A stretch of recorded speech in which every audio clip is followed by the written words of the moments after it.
Entry begins. This cassette arrived at the archive without documentation, sender information, or postal trace. Only a handwritten date, October 12th, 1998. The tape was water damaged and partially demagnetized.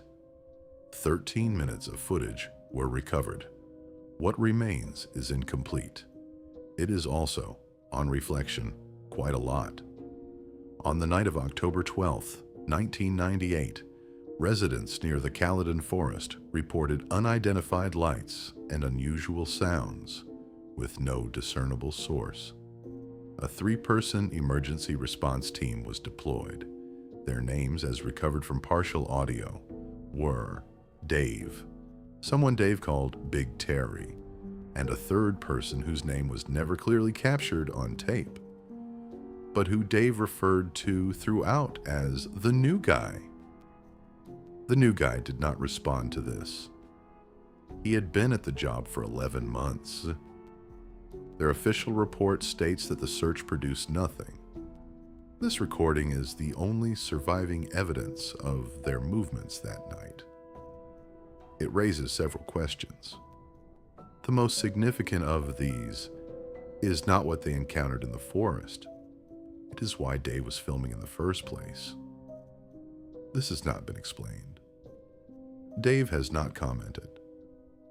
Initial frames show standard camera output. Dave is narrating as he walks. He is narrating in the manner of someone who has watched a significant number of documentaries and has formed strong opinions about how they should sound. He says, "We're going in." He says this 4 times. Big Terry asks him to stop saying it. Dave says it once more, quietly, and then stops. At the 11-minute mark, GPS telemetry becomes unreliable. Coordinates loop through the same sequence despite continuous forward movement. Dave describes this as exactly what I expected.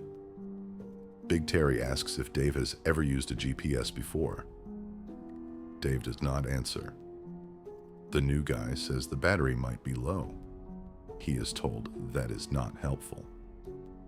The team enters a clearing. Trees surrounding the area show unusual inward bending. Dave says, "Something did this." Big Terry says a tree surgeon did this.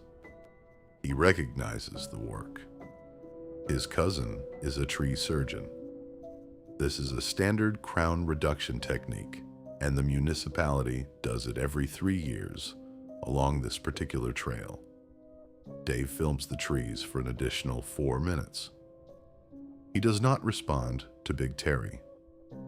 At the 47th second of this sequence, a figure appears at the tree line.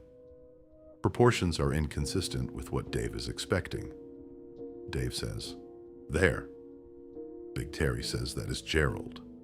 Gerald is the parks warden for this section of the Caledon Trail. He has been doing this job for 19 years. He is holding a torch and a clipboard. Gerald waves. Dave continues filming Gerald for 6 seconds without responding. Dave says, "It's waving at us." Big Terry says, He is waving at us." That is Gerald. Camera stability deteriorates significantly at the 22-minute mark. Dave is running. Big Terry is also running, but more slowly and in a different direction. The new guy is not running. Audio captures him asking, at a normal speaking volume, "What is happening?" Nobody answers the new guy. The camera impacts the ground. The lens cracks. Dave has tripped over a root. This is audible on the recording. Big Terry, from some distance away, asks if Dave is all right. Dave says he is fine. Dave says, "Keep running." Big Terry says he has stopped running. He stopped running approximately 90 seconds ago. He is standing next to Gerald the parks warden. They are both watching Dave's flashlight moving erratically through the undergrowth. Gerald asks Big Terry if Dave does this often. Big Terry says he's new to the team. Dave has been on the team for 6 years. No incident report was filed following the events of October 12, 1998. This initially suggested a cover-up. It was later established that Dave was supposed to file the report, had been reminded 3 times, and had not filed it. Dave said he had been meaning to. Dave said he would get to it. The report was never filed. Gerald, the park's warden, submitted his own report the following morning.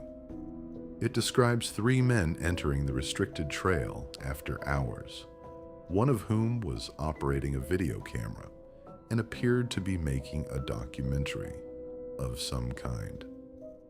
Gerald noted that the crown reduction work on the east clearing had been completed satisfactorily. He asked that future teams use the designated entry point and not the maintenance gate, as the latch is complicated, and Dave had bent it. The cassette was reviewed by the archive in full. Of the 13 recovered minutes, 11 contain footage of trees. 1 contains Dave explaining to the camera what he thinks is happening. He is wrong about most of it. The final minute contains nothing except the sound of Dave walking back to the van, breathing heavily, and Big Terry asking if anyone wants to stop for chips. The new guy says yes. Dave says they don't have time. They stop for chips. This entry remains open, primarily because Dave still hasn't filed the report.